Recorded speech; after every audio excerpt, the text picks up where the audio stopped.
वंदे तद्गुणलब्धे। तत्वार्थ सूत्र, सूत्र नंबर 33। दो प्रकार के प्रमाणों का वर्णन किया। पेज नंबर 100, सेंचुरी बड़ी वाली किताब में से, सरवार सिद्धि।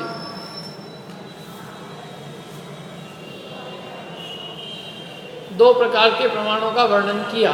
पेज नंबर 100 निकाला, 240 नंबर का पैराग्राफ, 100 नंबर का पेज, 100। दो प्रकार के प्रमाणों का वर्णन किया। ये दो प्रकार के प्रमाण कौन से हैं?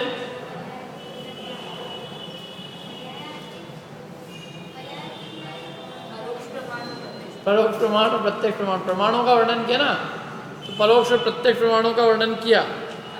प्रमाण के एक देश को नय कहते हैं।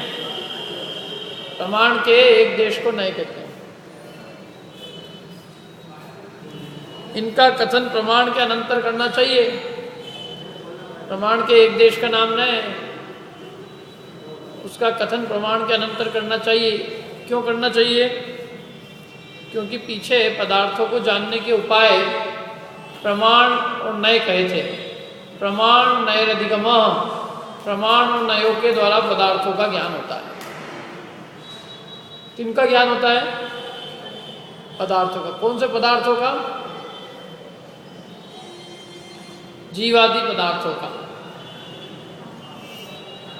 सम्यक दर्शन ज्ञान चारित्र का। माने किसी भी वस्तु को जानने के उपाय दो है, एक तो प्रमाण और दूसरा नय। प्रमाण संपूर्ण वस्तु को बताता है और नए वस्तु के एक अंश को बताते हैं। जैसे अपन जब पढ़ते हैं तो हिंदी, अंग्रेजी, गणित, भूगोल, सामान्य ज्ञान तो सभी विषय का होता है, लेकिन आदमी की एक्सपर्टीज एक ही सब्जेक्ट में होती है। क्या? और ऐसा नहीं कि अंग्रेजी जो इंजीनियर होगा तो उसको हिंदी पढ़ने ही नहीं आए, अंग्रेजी पढ़ने ही नहीं आए। इतना ज्ञान तो उसको चाहिए कि वो हिंदी अंग्रेजी पढ़ सके। और गणित में या इंजीनियरिंग में उसकी क्या होती है? स्पेशलाइजेशन होता है, विशेषता होती है। ऐसी प्रमाण तो वस्तु का संपूर्ण कथन करते हैं, वस्तु के समस्त धर्मों को बताते हैं, और नए वस्तु के एक देश, एक अंश को विशेष रूप से बताता है।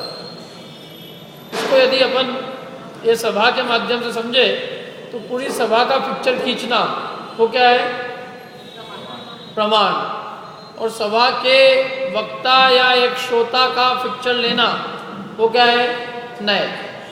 तो वस्तु के एक अंश को नय कहते हैं, वस्तु संपूर्ण वस्तु को क्या कहते हैं? प्रमाण। तो जो वस्तु के एक अंश को जानने के उपाय हैं वो क्या है? नय। मतलब वस्तु के अंश को क्या कहते हैं? नय। अंश को कहते हैं, या यूँ कहे प्रमाण के अंश को नय कहते हैं।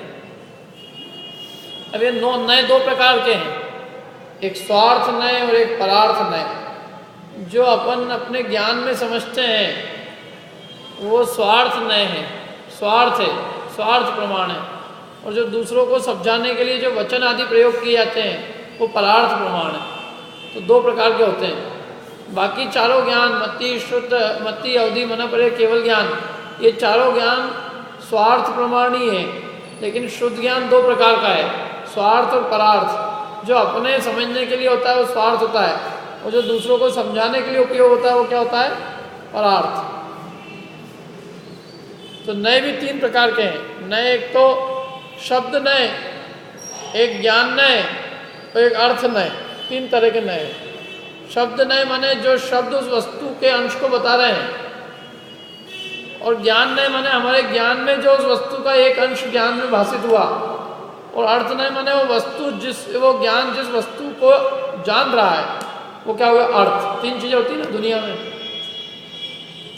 जैसे घड़ा, घड़े को कहने वाला शब्द और घड़े को जानने वाला ज्ञान, ये तीन है। घड़ा क्या कहलाएगा?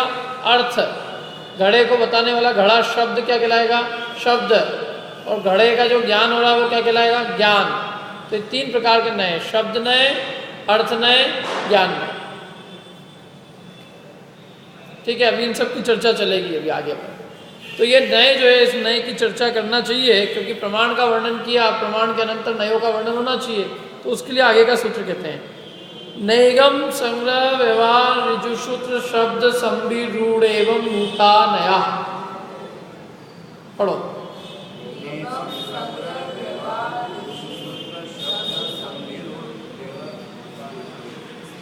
नैगम संग्रह व्यवहार ऋजुसूत्र शब्द संविरूढ़ एवं भूता नया।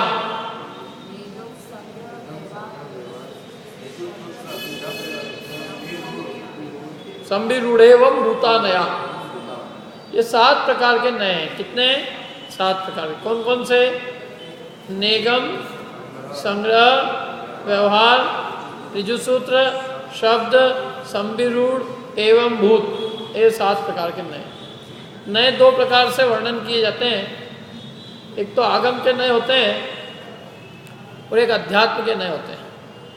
आगम के नए अर्थात जो द्रव्य गुण पर्यायात्मक वस्तु का कथन करते हैं, 6 द्रव्यों का कथन करने वाला आगम होता है। और जो आत्मा पे घटित होते हैं उसको अध्यात्म के नए कहते हैं। अध्यात्म माने अधि माने जानना, आत्मा माने आत्मा को। आत्मा को जानने के लिए जो प्रयोग होता है उसको कहते हैं अध्यात्म। और आत्मा ही नहीं, सभी को जानने के लिए क्या प्रयोग होता है? आगम। समझ में आया? आगम और अध्यात्म। बुद्धगल को जानने के लिए किसका उपयोग होगा? अध्यात्म का कि आगम का? आगम। धर्म धर्म आकाश काल को जानने के लिए आगम, और आत्मा को जानना है तो अध्यात्म। आगम के नए होते हैं द्रव्यार्थिक और पर्यायार्थिक, और अध्यात्म के नए होते हैं निश्चय और व्यवहार। यहाँ हम जो पढ़ रहे हैं ये आगम के नए पढ़ रहे हैं, जो आगम के नए द्रव्यार्थिक पर्यायार्थिक रूप है। अर्थात जो समस्त वस्तु का कथन करते हैं, 6 द्रव्यों का स्वरूप बताते हैं। इन नयों के माध्यम से जीव को भी समझा जाता है, उद्गल को भी, धर्म को भी, अधर्म को भी, आकाश को भी, काल को भी, सबको। तो ये 7 प्रकार की नए हैं। कितने प्रकार की? 7। इनमें से नेगम, संग्रह, व्यवहार और ऋजुसूत्र, ये 4 जो प्रारंभ की नए, ये अर्थ नए मानी जाती है। और शब्द, संविरूढ़ एवं भूत जो नए हैं, ये अर्थ नए, शब्द नए कही जाती है। 2 प्रकार के नए हो गए। इनमें पहले 4 नयों में अर्थ की मुख्यता है, और आखिरी के 3 नयों में शब्द की मुख्यता है। दूसरा नेगम, संग्रह, व्यवहार, ये तीनों द्रव्यार्थिक नए हैं। और ऋजुसूत्र, शब्द, संविरूढ़ और एवं भूत, ये पर्यायार्थिक नए हैं। जो द्रव्य का कथन करे वो द्रव्यार्थिक, और जो पर्याय का कथन करे वो पर्यायार्थिक नए। निगम, संग्रह और व्यवहार नए, ये द्रव्य का बताते हैं, माने वस्तु में जो द्रव्यार्थिक अंश है, या यूँ कहें ये द्रव्य को ग्रहण करते हैं, पर्याय इनका विषय नहीं है। और ऋजुसूत्र, शब्द, संविरूढ़ और एवं भूत जो 4 नए अंत के, वो किनको विषय करते हैं? पर्याय। देखो अपन पढ़ते हैं इसमें से। इनका सामान्य और विशेष लक्षण कहना चाहिए। किनका सामान्य? इन 7 नयों का सामान्य और विशेष लक्षण कहना चाहिए। सामान्य लक्षण: अनेकांतात्मक वस्तु में विरोध के बिना हेतु की मुख्यता से साध्य विशेष की यथार्थता के प्राप्त कराने में समर्थ प्रयोग को नए कहते हैं। अनेकांतात्मक वस्तु में, वस्तु कैसी है? अनेकांतात्मक। अनेकांत किसको कहते हैं?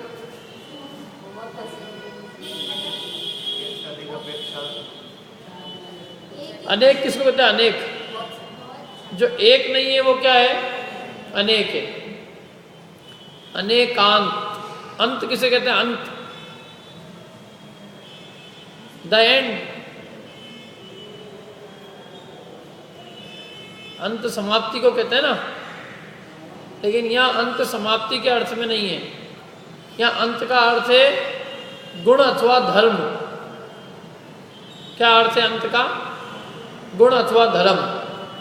तो अनेक गुण अथवा अनेक धर्म जिसमें पाए जाएं, उसे अनेकांत कहते हैं, जिसमें अनेक गुण पाए जाते हैं। ये चौकी है, इसमें कितने गुण हैं? कितने गुण हैं इसमें? आप में कितने गुण हैं? हैं? अनेक गुण हैं, अनंत गुण हैं। चौकी, टेबल, कुर्सी, प्रत्येक वस्तु में अनंत गुण हैं। कोई वस्तु ऐसी नहीं है जिसमें कि अनंत गुण ना हो। प्रत्येक वस्तु अनंत गुणों से परिपूर्ण है। उद्गल में भी गुण है कि नहीं है? स्पर्श, रस, गंध, वर्ण, अस्तित्व, अस्तित्व अनंत गुण है। अचेतनपना अपने में गुण है कि नहीं? अपने कुछ गुणों के नाम बता सकते हो? ज्ञान, दर्शन, सुख, चारित्र, वीर, ये अपने गुण हैं। तो ऐसे जीवों में भी अपने गुण हैं और पुद्गल में भी अपने गुण हैं, और सब में, प्रत्येक द्रव्य में अनंत गुण है। इसलिए प्रत्येक वस्तु क्या कहलाती है? अनेकांत। प्रत्येक वस्तु अनेकांत है। दुनिया में जितनी चीजें हैं वो सब अनेकांत है, चाहे वो जीव हो चाहे पुद्गल हो। और उस अनेकांतात्मक माने अनेक अंत, अनेकांत है आत्मा जिसकी, माने जिसका स्वरूप अनेकांतात्मक रूप है, अनेकांत रूप है। समझ में आ रही बात? जिसका स्वरूप अनेकांत रूप है, माने जो वस्तु अनंत धर्मात्मक है, अनंत गुणात्मक है, ऐसी प्रत्येक वस्तु को हम क्या कहेंगे? अनेकांतात्मक वस्तु। और उस अनेकांतात्मक वस्तु में विरोध के बिना, बिना कोई विरोध के, हेतु की मुख्यता से साध्य विशेष की यथार्थता के प्राप्त कराने में समर्थ प्रयोग को नहीं करते। क्या मतलब? हेतु की मुख्यता से माने कारण की मुख्यता से साध्य विशेष की यथार्थता के प्राप्त कराने में समर्थ प्रयोग को नहीं करते। इसका यह अर्थ है सीधा सीधा कि हमें उस वस्तु में जो अनंत गुण है या अनंत धर्म है, तो हमें जिसका ज्ञान कराना है, उसका ज्ञान कराने के लिए हम जो प्रयोग उपयोग करेंगे, हम जो भी तरीका अपनाएंगे, उसको हम क्या कहेंगे? नए। जैसे वस्तु है वो नित्य की अनित्य है, जीव में ज्ञान है कि दर्शन है कि चारित्र है कि सुख है कि वीर है कि अस्तित्व है, जीव में क्या है कि सब है, सब है ना। अपने को किसी एक का ज्ञान कराना है, तो अपन क्या करेंगे? हैं? जीव नित्य है, अनित्य भी है कि नहीं है? अनित्य भी है। तो अब नित्य भी है अनित्य भी है, अब एक समय में दोनों बोल सकते हो आप? नित्यानित्य, नित्य बोल पाओगे तो अनित्य नहीं बोल पाओगे, अनित्य बोलोगे तो नित्य नहीं बोलोगे। शब्द तो एक एक करके निकलेंगे ना। तो जब नित्य बोलेंगे तो हम अपेक्षा लगा देंगे, द्रव्य अपेक्षा से नित्य है और पर्याय अपेक्षा से अनित्य है। तो द्रव्य अपेक्षा माने वस्तु के एक अंश, माने द्रव्यार्थिक नय से देखो, उस दृष्टिकोण से देखो तो वो नित्य है, और उस दृष्टिकोण से देखो तो वो अनित्य। माने वस्तु में दोनों चीजें विद्यमान है, नित्य भी है और अनित्य भी है। वस्तु में दोनों अंश है, नित्य और अनित्य दोनों अंश है, लेकिन दोनों अंशों का युगपत कथन नहीं किया जा सकता। एक का ही कथन करेंगे तो दूसरा कहीं ये नहीं समझ ले आदमी की ये है ही नहीं, क्योंकि नित्य का कथन करेंगे तो समझ लेगा अनित्य है ही नहीं। तो इसलिए हम कहेंगे कि भाई ये एक अपेक्षा से इसमें ये धर्म है और दूसरी अपेक्षा से दूसरा धर्म भी है, माने उसमें बिना कोई विरोध के दोनों धर्म ले रहे हैं। और उस विरोध को मिटाने के लिए हम क्या करेंगे? नए का उपयोग करेंगे कि द्रव्यार्थिक नए से वो नित्य है और पर्यायार्थिक नए से अनित्य है। जैसे जो माँ है वही बेटी भी है, और जो बेटी है वही माँ है। तो ये बात समझ में आती है? जो माँ है वही बेटी है और जो बेटी है वही माँ है, ऐसा हो सकता है क्या? जो माँ होगी वो बेटी कैसे होगी, और जो बेटी होगी वो माँ हो सकती क्या?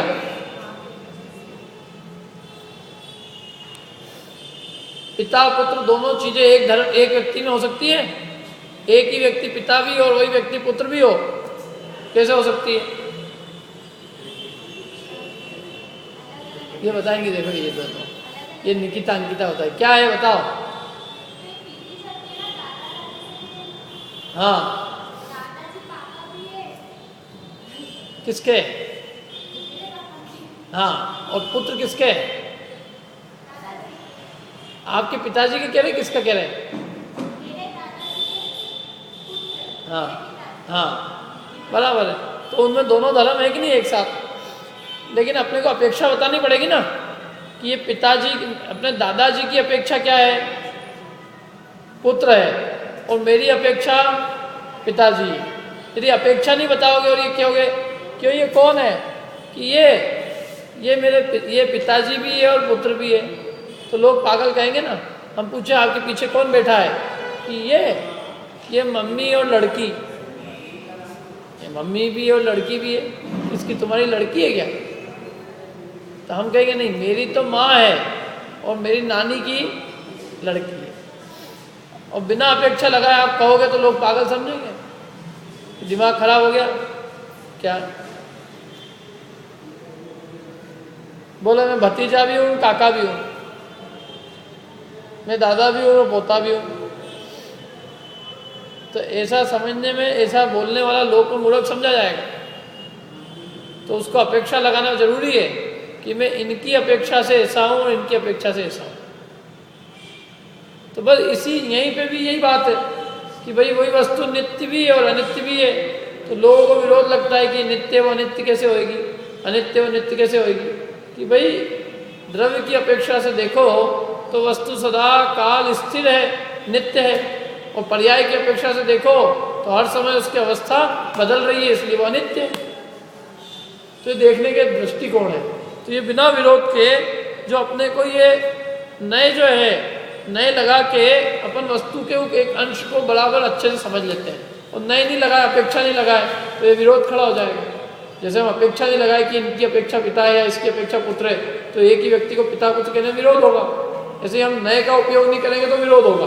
हम कहेंगे नित्य भी अनित्य भी है तो विरोध लगेगा, और हम नए लगा के बताएंगे कि इस अपेक्षा से नित्य और इस अपेक्षा से अनित्य, तो विरोध खत्म हो जाएगा।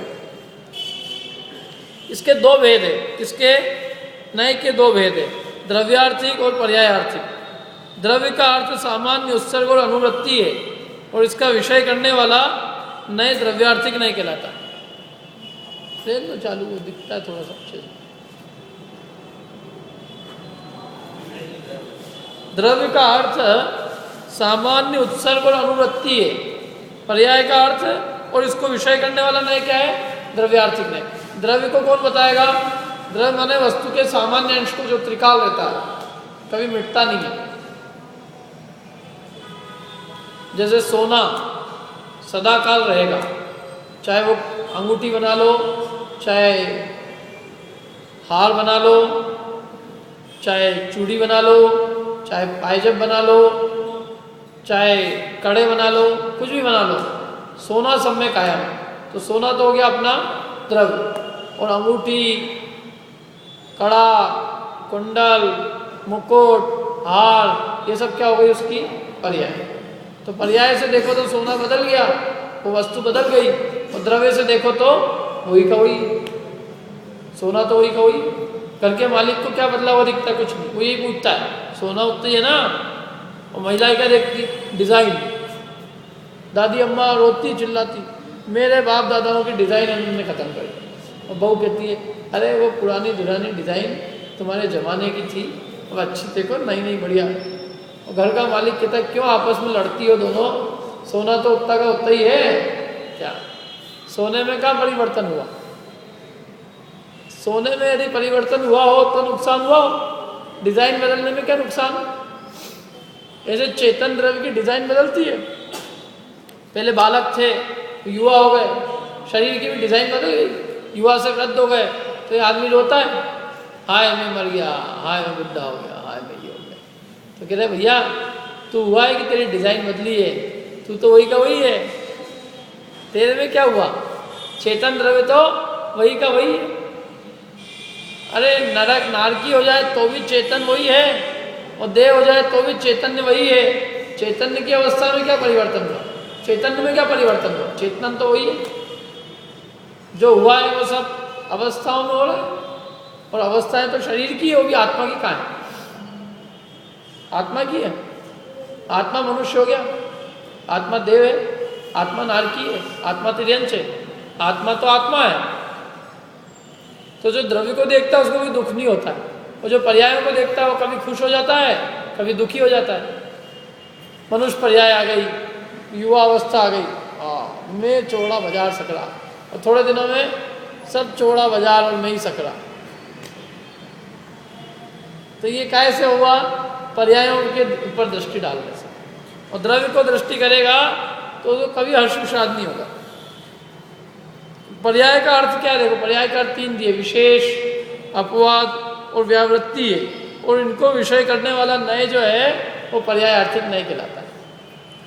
इन दोनों नयों के उत्तर भेद नेगमादिक है। मूल नय 2 ही है, द्रव्यार्थिक और पर्यायार्थिक। उनके यदि भेद करें तो फिर 7 भेद है। द्रव्यार्थिक नय के 3, नेगम, संग्रह, व्यवहार। और पर्यायार्थिक नय के 4, ऋजुसूत्र, शब्द, संविरूढ़ और एवं। अब इनका विशेष लक्षण कहते हैं एक एक का। नेगम, नेगम का लक्षण, अनिष्पन्न अर्थ में संकल्प मात्र को ग्रहण करने वाला नेगम नय है। यथा हाथ में फरसा लेकर जाते हुए किसी पुरुष को देखकर कोई अन्य पुरुष पूछता है कि आप किस काम के लिए जा रहे हैं? वो कहता है प्रस्थ लाने के लिए जा रहा हूँ। उस समय वो प्रस्थ पर्याय सन्निहित नहीं है, केवल उसके बनाने का संकल्प होने से उसमें प्रस्थ व्यवहार किया गया है। तथा ईंधन और जल आदि के लाने में लगे हुए किसी पुरुष से कोई पूछता है कि आप क्या कर रहे हैं, तो उसने कहा भात पका रहा हूँ। उस समय भात पर्याय सन्निहित नहीं है, केवल भात के लिए किए गए व्यापार में भात का प्रयोग किया गया है। इस प्रकार का जितना लोक व्यवहार अनिष्पन्न अर्थ के अवलंबन से संकल्प मात्र को विषय करता है वो सब निगम नय का विषय है। प्रस्थ होता है एक नापने का, अन्न को नापने का एक बर्तन, लकड़ी का एक बर्तन होता है जिससे नापा जाता है कि इतना आधा सेर अन्न आ जाता है उसके अंदर। क्या तो जैसे अपने लीटर होता है ना लोहे का, तो उससे दूध नापते हैं अपन कि इसमें इतना दूध ना जाएगा, आधा लीटर का नाप है वो। ऐसे अन्न नापने का एक नाप होता है, उसको कहते हैं प्रस्थ। तो वो लकड़ी का बनाते हैं। पहले के ज़माने में वो चीज़ें बनाते थे, तो अभी बनाते हैं ना, अब नहीं बनाते। हाँ, तो वो उस लकड़ी के उस नाप से नापा जाता था कि ये इतना नाप हो गया, मेजरमेंट, उसको प्रस्थ कहते हैं। तो कोई आदमी क्या है, हाथ में फरसा लेकर, मैंने कोई लकड़ आ रहा, हाथ में फरसा लेकर, कुल्हाड़ी लेकर और जा रहा था। अब उससे पूछा कि भैया कहाँ जा रहे हो, क्या करने जा रहे हो, क्या कर रहे हो? तो उसने क्या जवाब दिया? प्रस्थ को लाने के लिए जा रहा हूँ। और वो प्रस्थ को लाने के लिए जा रहा है कि लकड़ी लाने के लिए? जा तो लकड़ी लाने के लिए जा रहा है। लकड़ी ला के उसका प्रस्थ बनाएगा। कोई प्रस्थ तो ही नहीं मिलता है वहाँ पे जंगल के अंदर। क्या जैसे कोई अपने से पूछे कि कहाँ जा रहे हो, और अपन जो है लोहा लेने जा रहे हैं, और अपन ये कहें हम लीटर बर्तन नापने का लीटर लेने जा रहे हैं, या यूँ के दूध लेने जा रहे हैं, दूध का लीटर लेने जा रहे हैं और नापने का, क्या कहें दूध लेने जा रहे हैं। तो दूध वो लाएंगे और उससे दूध लाएंगे, दूध उससे नापेंगे। लेकिन अभी तो हमने वो वस्तु दूध तो है ही नहीं, और हमने दूध का संकल्प करके और वो जो लेने जा रहे हैं उसमें दूध का संकल्प कर दिया। ऐसा बहुत बोलते हैं। ये बच्चा काहे के लिए, ये पीटी की तैयारी करने, ये इंजीनियर बनने के लिए जा रहे हैं, ये कलेक्टर बनने के जा रहे हैं, ये डॉक्टर बनने जा रहे हैं। डॉक्टर कहाँ बना अभी? डॉक्टर बनने का केवल संकल्प किया है। हम यहाँ काहे के लिए आए? भगवान बनने के लिए। तो भगवान बन गए क्या? संकल्प किया है। संकल्प से बहुत काम होते दुनिया में। संकल्प करते हैं लोग अनेक प्रकार का,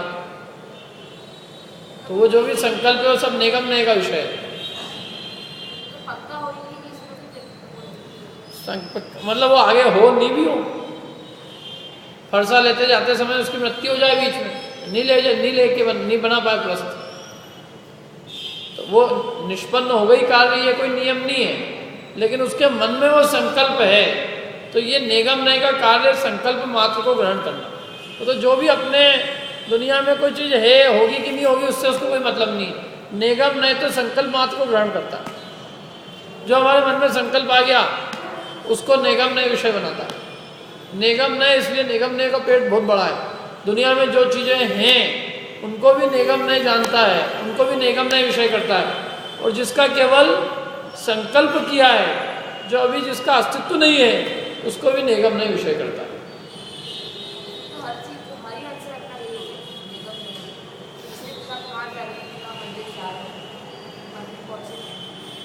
नहीं, मंदिर ही, वहाँ तो सीधे ही मंदिर ही जा रहे हैं ना। क्या अपन जा रहे हैं, जैसे कहाँ जा रहे हो, दिल्ली जा रहे हैं, तो दिल्ली का जा रहे हैं हम, तो रिक्शे के लिए जा रहे हैं। कहाँ जा रहे हो? अरे भैया दिल्ली जा रहे हैं। तो कहाँ दिल्ली जा रहे हैं? क्या रिक्शा लेने जा रहे हैं ना, मतलब डायरेक्ट वो काम नहीं करने जा रहे हैं। और ये कहे कि रिक्शा लेने जा रहा हूँ तो वो बराबर है, लेकिन रिक्शा नहीं, वो तो जाना है दिल्ली, और दिल्ली के संकल्प के अंदर रिक्शा में दिल्ली का संकल्प किया है। जैसे अगला उदाहरण दिया ना एक और, ईंधन और जल आदि के लाने में लगे हुए किसी पुरुष से कोई पूछता है कि आप क्या कर रहे हो, तो उसने कहा क्या कर रहा हूँ मैं, भात पका रहा हूँ। अब कर क्या लिया वो? ईंधन और जल लेने गया है, आग लेने गया है, लकड़ी लेने गया है, पानी लेने गया है। और लोग पूछ रहे क्या करने गया हो भैया? तो कह रहे क्या करने गए? भात पकाने के लिए जाए। अब भात पकाने के लिए तो नहीं गया, तो कुछ और काम किया। क्या पत्नी लेट आई, अपने मुझे क्या इतनी देर कहाँ कर रही थी? कि तुम्हारे लिए रोटी लेने गई थी बाजार। तो गई तो थी गेहूं लेने या सब्जी लेने, तो तुम्हारी सब्जी तुम्हारे लिए पेट भरने की चीज़ लेने गई थी, तो वो तो पेट भरने की चीज़ अभी तो गेहूं लेने गई है, गेहूं लाएगी, रोटी आटा बनाएगी, उस आटे से रोटी बनेगी, फिर मिलेगा। सब्जी भी ऐसे ही थोड़ी दे देंगे, ऐसी ला के दे देगी सब्जी, लो भरो पेट अपना। तो वो कच्ची सब्जी में पक्की सब्जी का संकल्प ले जाया जाता ही नहीं। बहुत सारे ऐसे संकल्प के विषय हैं। तो ये सब निगम नय इसको विषय करता है। निगम नय, इसलिए निगम नय का पेट सबसे बड़ा है, सबसे व्यापक निगम नय है। आगे आगे सूक्ष्म, आगे आगे विषय कम होता जाएगा। मतलब इसका विषय जो भी संकल्प किया, किसी बच्चे ने आज ये संकल्प किया कि मेरे को इंजीनियर बनना है, तो निगम नय की अपेक्षा से वो इंजीनियर ही है। ये संकल्प को मैं आज, भाई क्या कर रहे हो तुम? कि मैं इंजीनियर बन रहा हूँ। मैं क्या कर रहे हैं? यहाँ क्या करने आएगा? हम पंडित बनने आए। पंडित तो एग्जाम दो, मतलब जो भी पढ़ोगे, लेकिन अपना संकल्प होइए ना भगवान बनने का। तो ऐसे आप लगा लेना, जिसका भी संकल्प किया है उसको ये ग्रहण करता है। आगे देखो, भेद सहित सब पर्यायों को अपनी जाति के अविरोध द्वारा एक मानकर सामान्य से सबको ग्रहण करने वाला नए संग्रह है। क्या करता है? सामान्य से सबको ग्रहण करता है। भेद सहित सब पर्यायों को अपनी जाति के अविरोध द्वारा, अपनी जाति में विरोध किए बिना, माने जितनी भी पर्याय हैं, सारी पर्याय, उन सब पर्यायों को बिना अपनी जाति के अविरोध द्वारा, माने कोई बिना विरोध के, जाति का विरोध किए बिना सबको ग्रहण करने वाला सामान्य से संग्रह है। उदाहरण के लिए, जैसे हम सब जीव है, तो कोई भेद नहीं है इसमें, विरोध है इसमें किसी प्रकार का? क्या कोई जाति का विरोध नहीं है। यदि ये कहें कि हम सब खंडेलवाल हैं, तो लोग हम खंडेलवाल हैं, हम तो कोरवाल हैं, तो जाति का विरोध हुआ ना। तो हम सब में यदि सारे खंडेलवालों में कहा जाए तो कोई दिक्कत नहीं है, लेकिन प्राणी मात्र में वो कहा जाए तो विरोध आएगा। तो इसलिए अविरोध होना चाहिए, कोई विरोध नहीं होना चाहिए। सबको ऐसे धर्म से ग्रहण करो कि जो धर्म सब में पाया जाए। जो धर्म कुछ में पाया जाए और कुछ में नहीं पाया जाए तो वो संग्रह सही नहीं होगा। इसलिए उन्होंने कहा कि अपनी जाति के अविरोध द्वारा एक मानकर सामान्य से सबको ग्रहण करने वाला, और उसमें सब पर्याय आ गई। मैंने कहा हम सब मनुष्य हैं, तो उसमें सब पर्याय आ गए, उसमें सब आ गए। कोई दिगंबर हो, कोई श्वेतांबर हो, कोई खंडेलवाल हो, कोरवाल हो, परवाल हो, पर दुनिया भर के क्या हम सब मनुष्य हैं, सब आ गए उसमें। जैन अजैन सब आ गए। हम सब जीव हैं, सब आ गए। है संग्रह माने इसका काम है संग्रह करना। संग्रह नए का काम है कलेक्शन करना। वो कलेक्शन ऐसा से करो कि जिससे आपस में लड़ाई नहीं हो। यदि अपन ऐसी बात करें हम सब जीव हैं, हम सब जीव हैं, कोई लड़ाई होगी। और अपन को ये कहे अपन सब तो सब होशियार हैं और बाकी जो भी हैं सब जो भी है, तो वो विरोध उत्पन्न करेगा। मैंने हम यहाँ आए हैं, या मतलब जो संग्रह किया जाए उसमें किसी प्रकार का, किसी में वो चीज़ हो किसी में नहीं हो। हम सब करोड़पति हैं कि साहब हम तो नहीं है, आप हो। हम सब करोड़पति हैं कि आप ही होंगे, हम भी नहीं है, वो भी नहीं है हम। तो ऐसा धर्म लेना पड़ेगा जो सब में पाया जाए। तो ऐसी कौन सा धर्म है बताओ जो सब द्रव्यों में पाया जाता है? ऐसा कोई गुण है जो सब द्रव्यों में पाया जाता है? कोई ऐसा गुण है?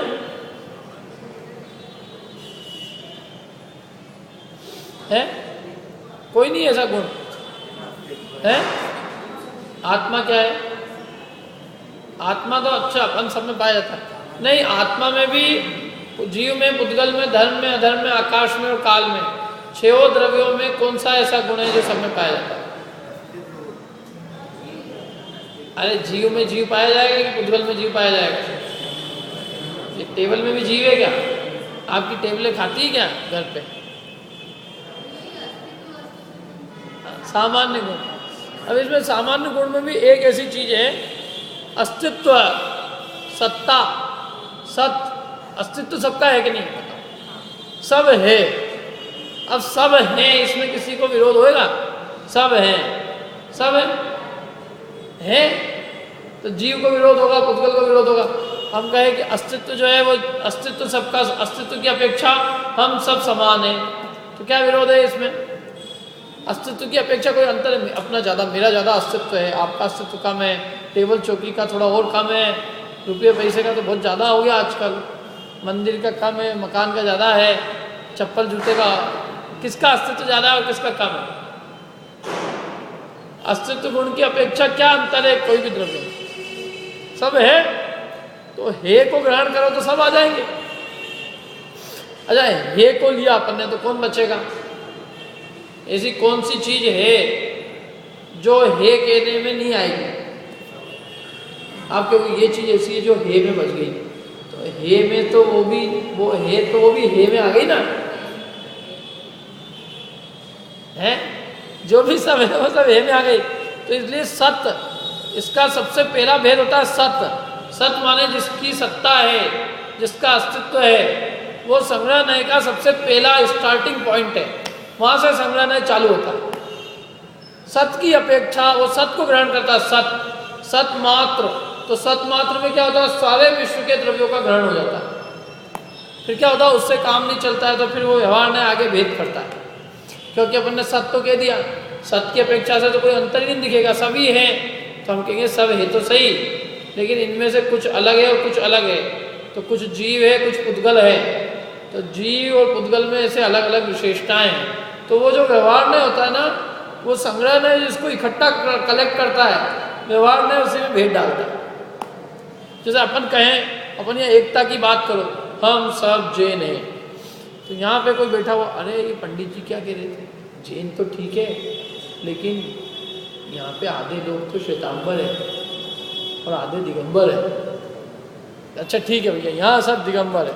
नहीं, यहाँ दिगंबर नहीं है, यहाँ तो आधे तो 13 पंथी है, आधे 20 पंथी है। जिसको आग लगाना हो क्या करेगा? भेद डाल। अनेक एकता की बात करनी हो, हम सब एक है। और जिसको एकता की बात नहीं करनी हो तो, अरे पंडित जी तुम कौन से समाज के हो? खंडेलवाल के हो कि पोरवाल के हो? वो कौन से मत को मानते हो तुम? 13 पंथी को, 20 पंथी को, फलाने कौन से किसको मानते हो? ये व्यवहार नहीं का काम है। व्यवहार नहीं भेद करता है, और संग्रह नहीं क्या करता है? अभेद करता है। तो कौन सा अच्छा है? संग्रह नहीं अच्छा है, लेकिन इस संग्रह नहीं के बाद में फिर भी व्यवहार नहीं की भी उपयोगिता है। उपयोगिता इसलिए है कि यदि समझ लो अपने को शादी ब्याह करना होगा, तो व्यवहार नहीं काम आएगा। क्या अपन ये तो नहीं कहेंगे अरे भैया अब आदमी है, शादी तो आदमी से ही करनी है, चाहे वो जैन हो कि अजैन हो। क्या अब उससे भी क्या लेना देना कि वो जीव है कि पुद्गल है? शादी तो करनी है, सबका अस्तित्व है, तो पत्थर की मूर्ति से ही करा दो इनकी शादी। क्या कि नहीं आदमी से होगी, आदमी में फिर अपन कहेंगे नहीं जैन से होगी, और जैन में भी जो भी होगा बोले मेरा ये है तो मैं इससे करूँगा, मैं खंडलवाल हूँ तो खंडलवाल से करूँगा, और मैं उससे हूँ तो उससे करूँगा। वहाँ भेदभाव करता है ना क्या। और योग्यता को परखना हो, अपन तो इन इंटरव्यू में कोई भी आ जाओ सब जीव है यहाँ पर, सब अभेद क्या। और परीक्षा में नंबर देना सबको, मैं तो एक सरी के नंबर देता हूँ सबको, 100 क्या। सब्जी लेने जाए मेरे लिए तो सब अभेद है, तो सब्जी में तो किसी भी भाई की कोई सी भी सब्जी ले आता, किसी का ही पैसा चोरी कर जाए मेरे लिए तो सब धन समान है, न स्वधन है न परधन का भेद है। और कोई स्त्री का मेरे लिए तो सब पुरुष समान है, क्या स्वपुरुष, क्या पति और क्या दूसरे पुरुष, सब एक समान। तो लोग कहेंगे ये व्यभिचार है, दूसरे की पैसे का जेब का पैसा अपनी जेब में डालोगे, सब समान ही है, अंतर क्या है क्या। मैंने सोचा आपके घर पे रखा है मैंने उठा लिया क्या, तो लोग कहेंगे ये क्या है, ये तो चोरी है क्या। अभी यहाँ चप्पल बाहर अपनी पड़ी हो और मैं खुद ही किसी की भी चप्पल ले तो भाई क्या है इसमें, अभी अपन ने अभेद की बात पढ़ी अंदर, तुम लोगों ने समझी नहीं इतनी, अब मैं तुम्हें चप्पल ही पहन जाऊँ तो उसमें क्या है। तो लोग कहेंगे पंडित जी चोर है, तो उसका व्यवहार करना जरूरी है कि नहीं तो लोग व्यवहार ही नहीं लगेगा अपना। यदि हम अपनी और पराई वस्तु का बिल्कुल भेद नहीं करेंगे तो हम सांड की तरह किसी भी घर में घुस जाएंगे, सब घर अपने हैं, सब अभेद है। तो नहीं अपन भेद करते ना, ये अपन ने अपने न्याय नीति से कमाया, ये पड़ोसी ने न्याय नीति से कमाया है क्या, ये पड़ोसी की जेब का पड़ोसी का है, मेरी जेब का मेरी जेब का है, जिसका विवाह मेरे से हुआ है वो मेरी स्त्री है और बाकी सब पराई स्त्री है। ये सब भेद ज्ञान करते कि नहीं करते। तो ये भेद व्यवहार ने भेद सिखाता है, व्यवहार ने भेद करता है, अपना पैसा पराया पैसा, और इसकी भी उपयोगिता है लौकिक व्यवहार के लिए, और संग्रहणय की भी उपयोगिता है। क्यों उपयोगिता है उसकी, ताकि परस्पर में यदि लड़ाई झगड़ा चालू होने लग जाए तो वो अभेद को मुख्य करता है कि भैया अपन सब जीवत्व की अपेक्षा तो समान ही है ना, जीव पने की अपेक्षा क्या अंतर है, एकेंद्रीय और निगोद और अपने निगोद में और अपने में और शुद्ध भगवान में क्या अंतर है, सब समान है।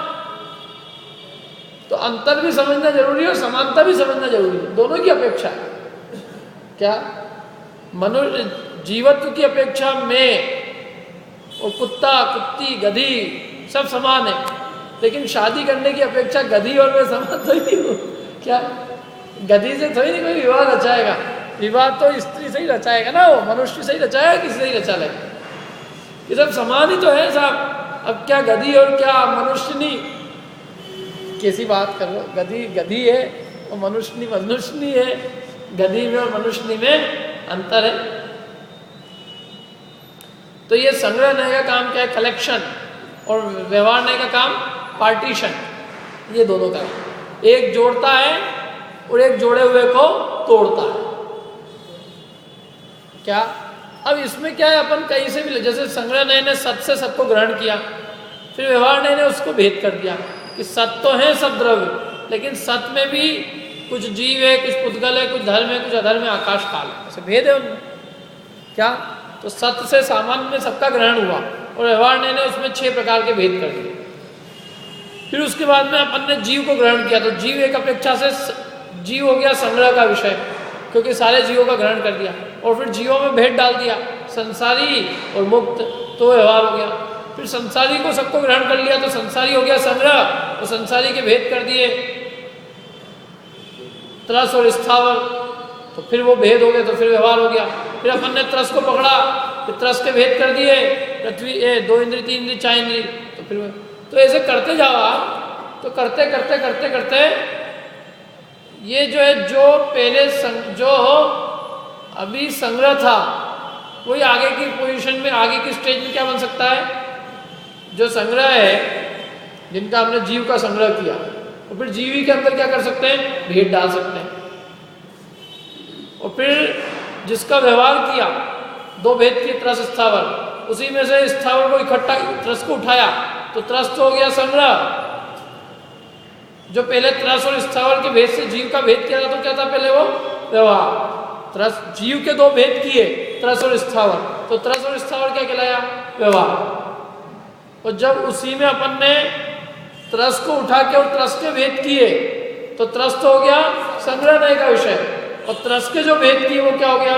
व्यवहार। और फिर उसमें भी अपन ने पंचेंद्रिय को उठा के अपन ने उसके सारे पंचेंद्रियों का संग्रह किया तो हो गया संग्रह। फिर पंचेंद्रिय के भेद किए, संगी असंगी, तो संगी असंगी क्या हो गए? व्यवहार। फिर संगी को उठाया तो संग्रह, और फिर उसके भेद कर दिए, नरक, क्रियंच, मनुष्य, देव, फिर व्यवहार। ये तो चलते जाओ। तो इसलिए जो व्यवहार है वही संग्रह हो जाता है क्या? और जो संग्रह है वही ऊपर वाले की अपेक्षा व्यवहार, जो जीव संग्रह है वही सत की अपेक्षा व्यवहार है। तो इसलिए शुद्ध संग्रह नय तो एक ही है, और शुद्ध पर्यायार्थी से शुद्ध व्यवहार नय भी एक ही है। मतलब अपन भेद करते करते वहां तक चले जाओ कि जहां आगे जो है भेद संभव ही नहीं हो।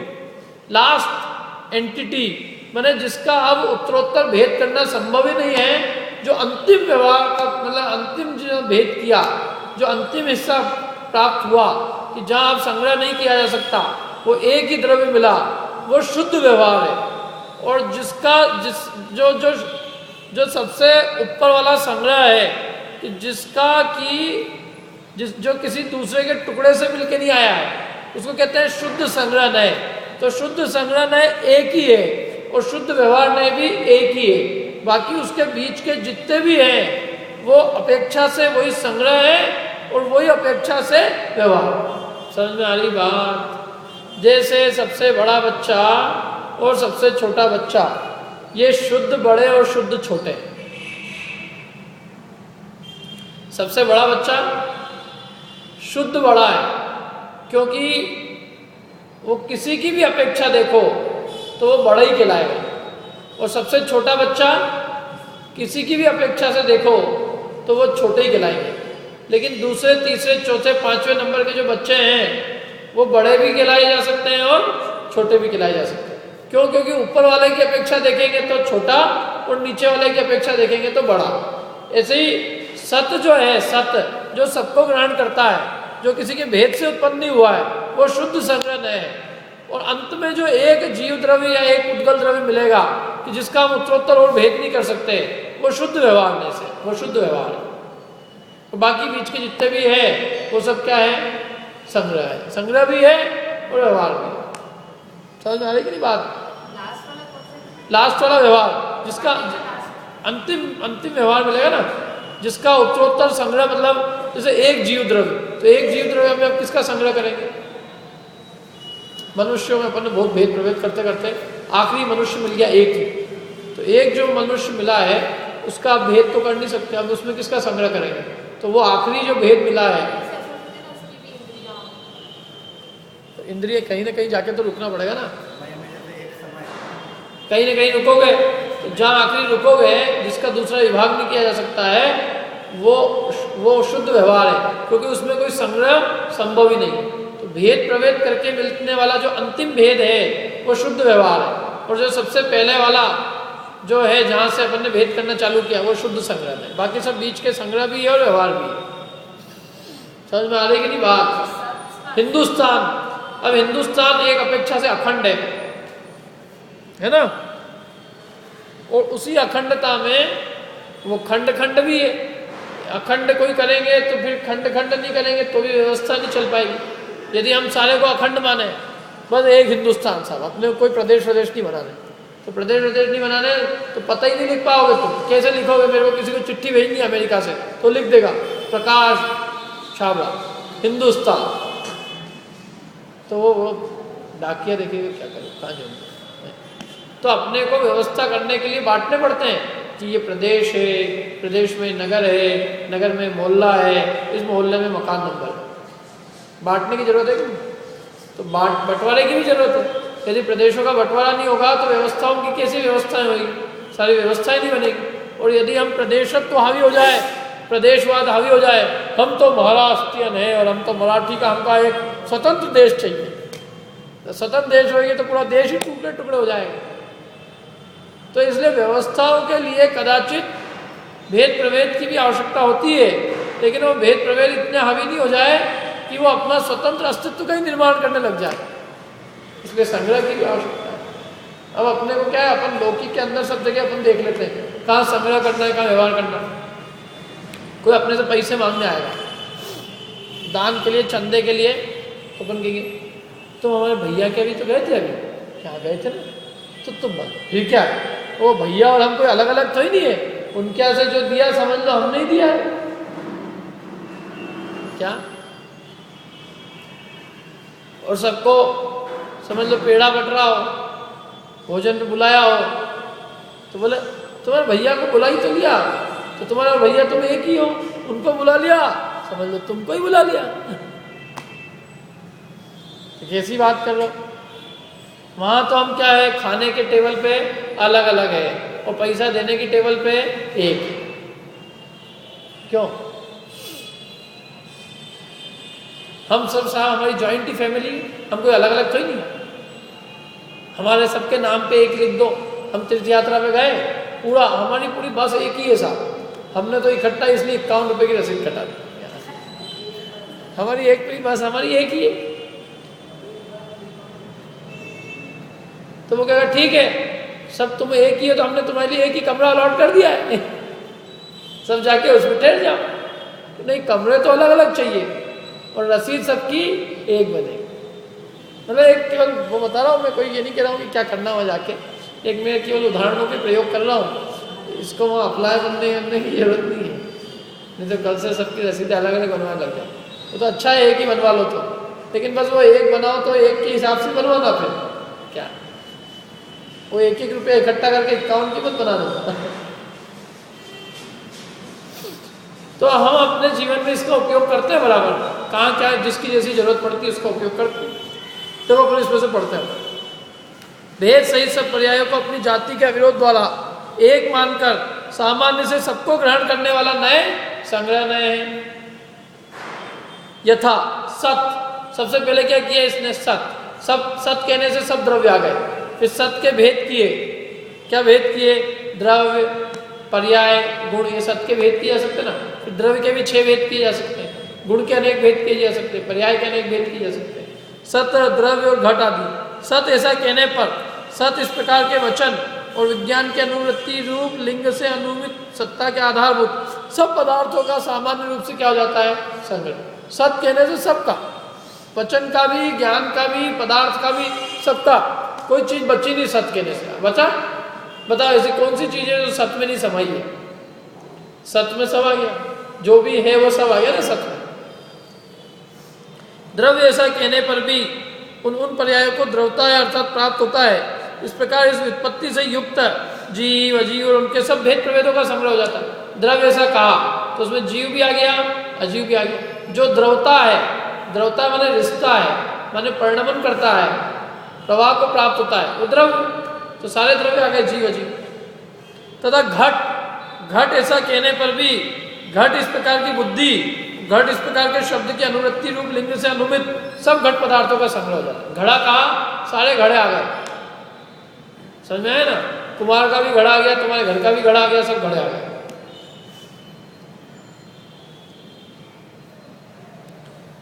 इस प्रकार अन्य भी संग्रह नय का विषय है। मतलब संग्रह नय का काम है कलेक्शन, संग्रह नय से सबको संग्रह करके रखता है, अलग अलग से बोलने की जरूरत नहीं है। जैसे आप सब लोगों को भोजन का निमंत्रण है, तो कोई आदमी पूछा ही नहीं, मेरे को तो दिया ही नहीं तुमने, तुमको नहीं दिया, कहा था कि मेरा नाम लेके, क्या कहा कि सत का मतलब, सबको मतलब कहने का मतलब क्या है, कि ऐसे पत्रिका में सबका नाम लिखेंगे, और नाम लिखेंगे तो पत्रिका में पूरी इतनी बड़े बड़े बड़े बड़े नाम लिखते रहेंगे क्या। पहले तो एक गांव में एक पत्रिका आती थी, वो क्या करते थे, पत्रिका बांटने वाला एक आदमी रहता था, तो वो वहाँ लिखा रहता था पत्रिका में कि इस गांव के इससे सब लोगों को, इन मतलब इन परिवारों को या इन सब लोगों को निमंत्रण है। तो वो जो बांटने वाला होता था ना, बहुत होशियार होता था, वो क्या करता था, बांटता था सबके बीच में। तो वो उनकी तरफ से जुहार आई है, रमेश चंद जी, नरेश चंद जी, क्या सुरेश चंद जी, और जितने भी नाम है सबको वहाँ पर बुलाया है। अब एक बार क्या हुआ कि वो आदमी चला गया कहीं बाहर, बाँचने वाला। तो लोगों ने कहा कि भैया ये पत्रिका आई है, इसको कौन बाँचेगा? तो बोले उसके बच्चे को बुला ला, वो बाँच देगा। बच्चे को बुलाया तो उसने पढ़ दिया, आप सबको निमंत्रण है। तो सब लोग नाराज हो गए, ये कैसी पत्रिका आई, हमारा तो नाम ही नहीं है, इसके पिताजी अच्छी बाँचते हैं, इससे अच्छा इसको बाँचना ही नहीं आता है क्या, और ये किसने पत्रिका भेजी, और उसके पिताजी आए, सब लोगों ने शिकायत करी कि तुम्हारे बच्चे को कुछ नहीं सिखाया, तुम पढ़ना तक नहीं सिखाया, कैसे पढ़ता है वो। तो बच्चे ने कहा, बच्चे ने पिताजी से बात करी, पिताजी मैंने क्या गलत पढ़ा, इसमें लिखा है सबको निमंत्रण, तुम समझते ही नहीं। फिर हो गया पढ़, भाई बच्चे से गलती हो गई, इसमें और भी आगे और लिखा हुआ था, उसने सबके नाम बोले, यहाँ रमेश चंद को, सुरेश चंद को, जो भी सामने दिखे, नरेश चंद को, क्या फलाने चंद को, सबको जुहार करके आमंत्रण है, सब खुश हो गए। इनको ही पढ़ना आता है, ये इनका बच्चा तो डफर ही रह गया। तो लिखा तो उसमें यही था, जो उन्होंने पढ़ा उसने पढ़ा, अलग नहीं पढ़ा, लेकिन आदमी को अपने नाम का क्या, ऐसे बोल दो सबको तो क्या है, हमारा नाम तो बोलो ही नहीं, क्या जैसे कहीं भोजन होता आप सब लोग बैठिए, तो एक आदमी हमको तो बुलाया ही नहीं, हमको अलग से नहीं बुलाएंगे तब तो हम कैसे जाएंगे। तो ये संग्रह नए का काम नहीं, ये संग्रह नए तो सबको इकट्ठा कलेक्शन करता है, वो एक एक अलग अलग नाम नहीं लेता, 24 तीर्थंकर एक साथ, 20 तीर्थंकर एक साथ, ये अलग अलग नाम लेना, ऋषभ जहाज जी, वो अलग अलग तीर्थंकरों का अलग अलग भेद प्रभेद करना है, किसका काम है, व्यवहार में। वो वस्तुतः वो भेद नहीं होता, 24 तीर्थंकर एक समान, अपन लोग करते भेद प्रभेद तो अपने लिए तो बहुत, भगवान भी कितने सारे अपने बहुत फेवरेट भगवान रहते हैं, फेवरेट, जैसे लोगों के फेवरेट है शांतिनाथ, पार्श्वनाथ, महावीर, क्या बाकी भगवान तो उनको से लगते हैं क्या है ये, विमलनाथ की प्रतिमा, अनंतनाथ की, जैसे पूजने में उनको ऐसा लगता है पाप हो जाएगा।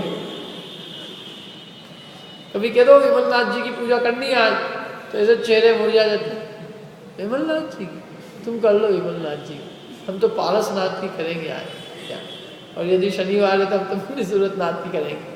तो भगवानों में अंतर डाल रखा है, जबकि सभी भगवान वीतरागता की अपेक्षा से समान,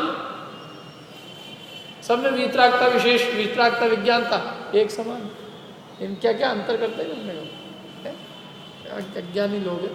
देखो आगे पढ़ते हैं अपन, संग्रह हो गया ना व्यवहार, संग्रह नए के द्वारा ग्रहण किए गए पदार्थों का विधि पूर्वक आवरण अर्थात भेद करना व्यवहार नए।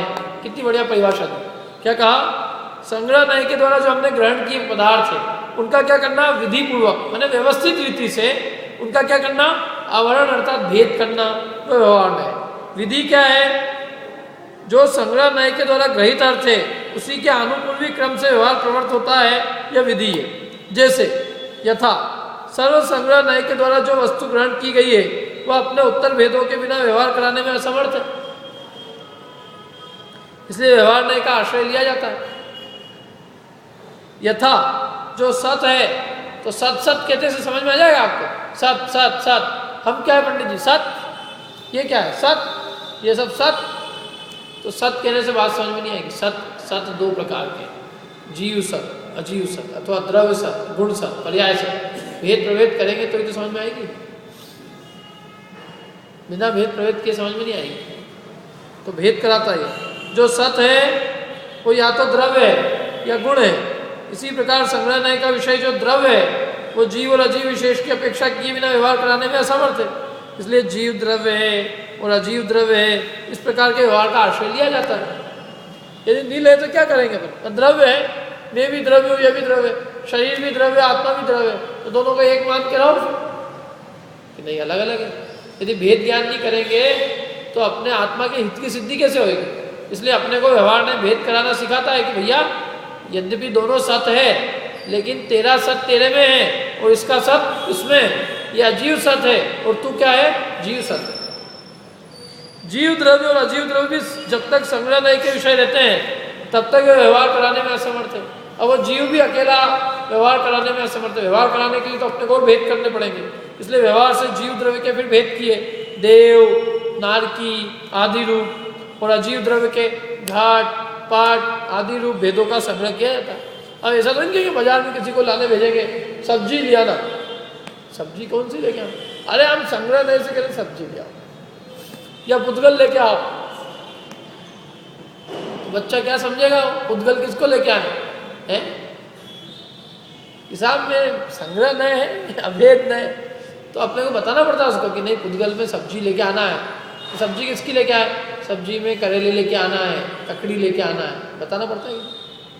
इसके बिना व्यवहार नहीं करा सकते आप, लोगों का व्यवहार ही खत्म हो जाएगा।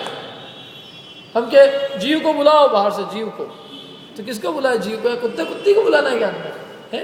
जीव को किसको बुलाना है? तो जीव में नाम लेना पड़ेगा, फलाने चंद जी को बुला के ला। क्या? तो लौकिक व्यवहार बिना स्वपर के भेद के नहीं चलता है। मैंने कहा ना, अभी किसी के मकान में घुस जाओ, सब पुद्गल ही तो है। नहीं, पुद्गल कैसे है? ये दूसरे का पुद्गल है, जिसमें लौकिक व्यवहार से ये अपना पुद्गल कहा जाता है। अंतर है दोनों पुद्गलों में, है कि नहीं? परद्रव्य स्वद्रव्य, पर पुरुष स्वपुरुष, पराया शरीर अपना शरीर, अंतर है कि नहीं है? क्या कि हमने सब शरीर समान है इसलिए अपन अपने ऊपर पानी डाल रहे हैं, किसी के ऊपर ही पानी डाल दिया। ये सब तो समान है, क्या है अंतर इसमें? मैं मेरे बाल काटता हूं, तुम्हारे भी काट दूं, तो ऐसा नहीं चलता ना उसमें। इस प्रकार इस नए की प्रवृत्ति तब तक होती है, कब तक? जहां तक वस्तु में फिर कोई विभाग करना संभव नहीं रहता। यह वहां तक चलता जाएगा। कहां तक चलता जाएगा ये? जब तक कि अगला भेद करना संभव हो। क्या? जैसे अपन ने कहा एक साल के फिर भेद करेंगे ना? क्या? नहीं तो अपन साल के भेद करते कि नहीं करते? या महीने के सप्ताह के दिन के घंटे, मिनट। अब मैं कह दूँ कल आना है आपको, कितनी बजे? कल आना है। अब कल कब आना है? कहते कल आना है, तो भेद करना पड़ेगा ना। कल आपको 8 बजे आना है, परसों इतनी बजे आना है। ये सब भेद प्रभेद करने का काम व्यवहार। तो ये भेद कब तक करता जाएगा?